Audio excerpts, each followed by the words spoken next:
Shalom, kembali lagi bersama saya Wong Ele, ada di Ale. Hari ini kita sudah membicarakan kitab Lukas. Biarlah melalui kitab Lukas kita diberkati dan kita mengalami sesuatu yang besar. Setiap orang yang melihat video kami dijamah penuh kuasa Tuhan dan mereka boleh mengalami kesembuhan, mengalami mujizat besar dan nama Tuhan yang tetap ditinggikan dalam kehidupan ini. Setiap orang yang membaca kitab Lukas ini. Tuhan Yesus memberkati. Lukas pasal 8. Perempuan-perempuan yang melayani Yesus. Tidak lama sesudah itu Yesus berjalan berkeliling dari kota ke kota dan dari desa ke desa, memberitakan Injil Kerajaan Allah.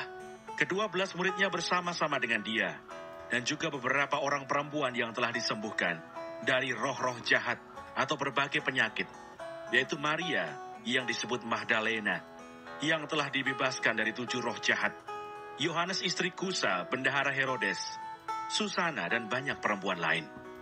Perempuan-perempuan ini melayani rombongan itu dengan kekayaan mereka. Perumpamaan tentang seorang penabur. Ketika orang banyak berbondong-bondong datang, yaitu orang-orang yang dari kota ke kota, menggabungkan diri pada Yesus, berkatalah ia dalam suatu perumpamaan. Adalah seorang penabur, keluar untuk menaburkan benihnya. Pada waktu ia menabur, sebagian benih itu jatuh di pinggir jalan, lalu diinjak orang, dan burung-burung di udara memakannya sampai habis. Sebagian jatuh di tanah yang berbatu-batu, dan setelah tumbuh ia menjadi kering karena tidak mendapat air. Sebagian lagi jatuh di tengah semak duri, dan semak itu tumbuh bersama-sama dan menghimpitnya sampai mati. Dan sebagian jatuh di tanah yang baik, dan setelah tumbuh berbuah 100 kali lipat. Setelah berkata demikian, Yesus berseru, "Siapa mempunyai telinga untuk mendengar, hendaklah ia mendengar." Murid-muridnya bertanya kepadanya, "Apa maksud perumpamaan itu?" Lalu ia menjawab, "Kepadamu diberi karunia untuk mengetahui rahasia kerajaan Allah. Tetapi kepada orang-orang lain hal itu diberitakan dalam perumpamaan, supaya sekalipun memandang, mereka tidak melihat, dan sekalipun mendengar, mereka tidak mengerti." Inilah arti perumpamaan itu.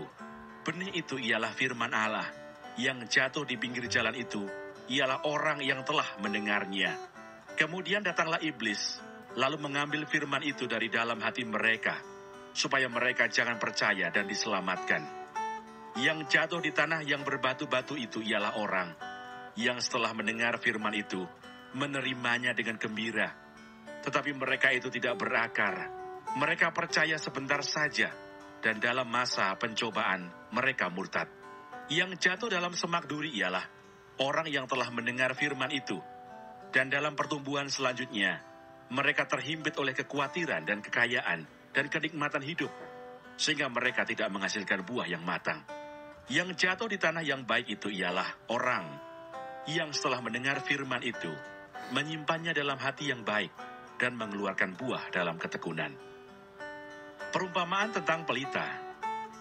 Tidak ada orang yang menyalakan pelita lalu menutupinya dengan tempayan, atau menempatkannya di bawah tempat tidur.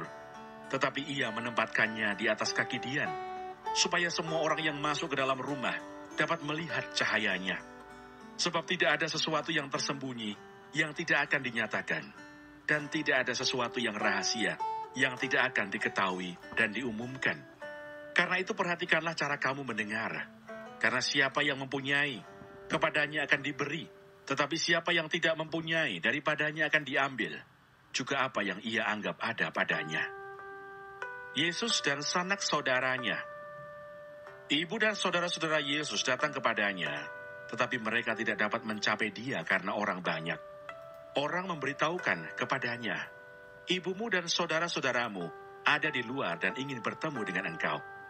Tetapi ia menjawab mereka, "Ibuku dan saudara-saudaraku ialah mereka yang mendengarkan firman Allah dan melakukannya." Angin ribut diredakan. Pada suatu hari, Yesus naik ke dalam perahu bersama-sama dengan murid-muridnya, dan ia berkata kepada mereka, "Marilah kita bertolak ke seberang danau." Lalu bertolaklah mereka. Dan ketika mereka sedang berlayar, Yesus tertidur.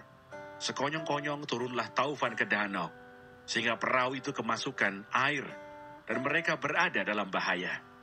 Maka datanglah murid-muridnya membangunkan dia, katanya, "Guru, guru, kita binasa." Ia pun bangun, lalu menghardik angin dan air yang mengamuk itu. Dan angin dan air itu pun reda, dan danau itu menjadi teduh. Lalu katanya kepada mereka, "Di manakah kepercayaanmu?" Maka takutlah mereka dan heran.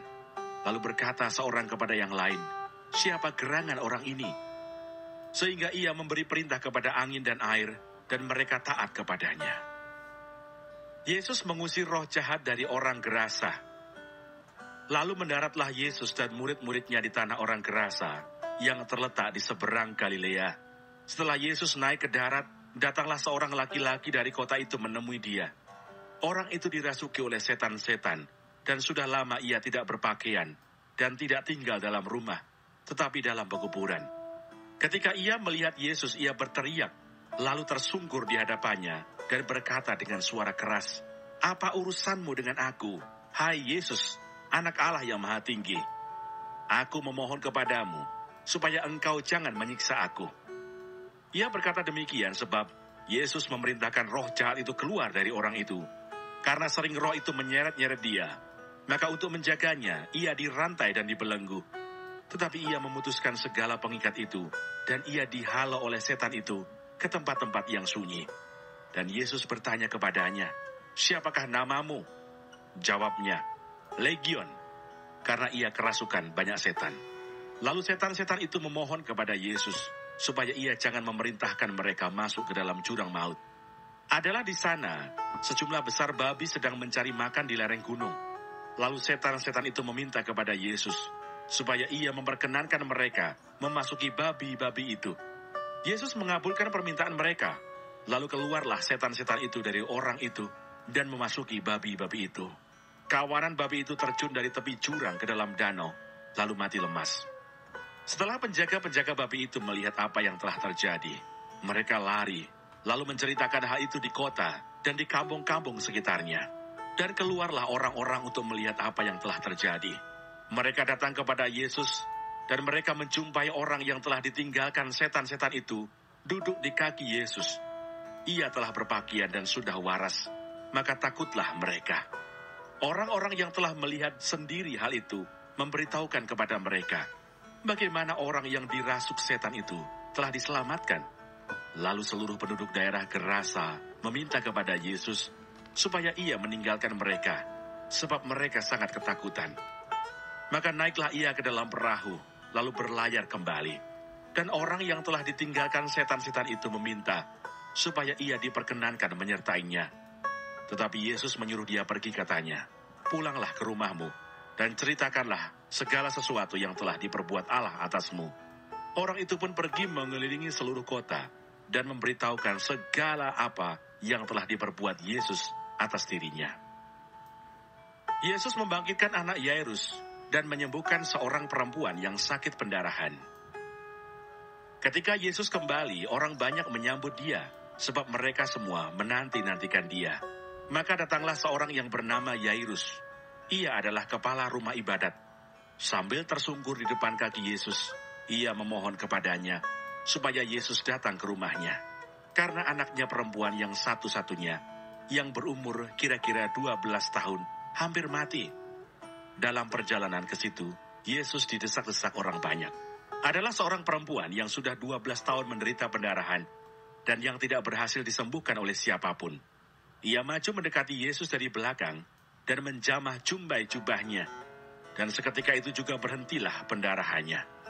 Lalu kata Yesus, "Siapa yang menjamah aku?" Dan karena tidak ada yang mengakuinya, berkatalah Petrus, "Guru, orang banyak mengerumuni dan mendesak engkau." Tetapi Yesus berkata, "Ada seorang yang menjamah aku, sebab aku merasa ada kuasa keluar dari diriku."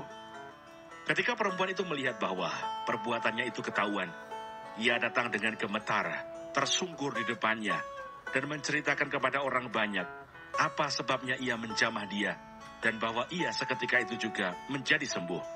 Maka katanya kepada perempuan itu, "Hai anakku, imanmu telah menyelamatkan engkau, pergilah dengan selamat." Ketika Yesus masih berbicara, datanglah seorang dari keluarga kepala rumah ibadat itu dan berkata, "Anakmu sudah mati, Jangan lagi engkau menyusah-nyusahkan guru." Tetapi Yesus mendengarnya dan berkata kepada Yairus, "Jangan takut, percaya saja, dan anakmu akan selamat." Setibanya di rumah Yairus, Yesus tidak memperbolehkan seorang pun ikut masuk dengan dia, kecuali Petrus, Yohanes dan Yakobus, dan ayah anak itu, serta ibunya. Semua orang menangis dan meratapi anak itu. Akan tetapi Yesus berkata, "Jangan menangis, ia tidak mati, tetapi tidur." Mereka menertawakan dia, karena mereka tahu bahwa anak itu telah mati. Lalu Yesus memegang tangan anak itu dan berseru, katanya, "Hai anak, bangunlah." Maka kembalilah roh anak itu, dan seketika itu juga ia bangkit berdiri. Lalu Yesus menyuruh mereka memberi anak itu makan, dan takjublah orang tua anak itu. Tetapi Yesus melarang mereka memberitahukan kepada siapapun juga apa yang terjadi itu.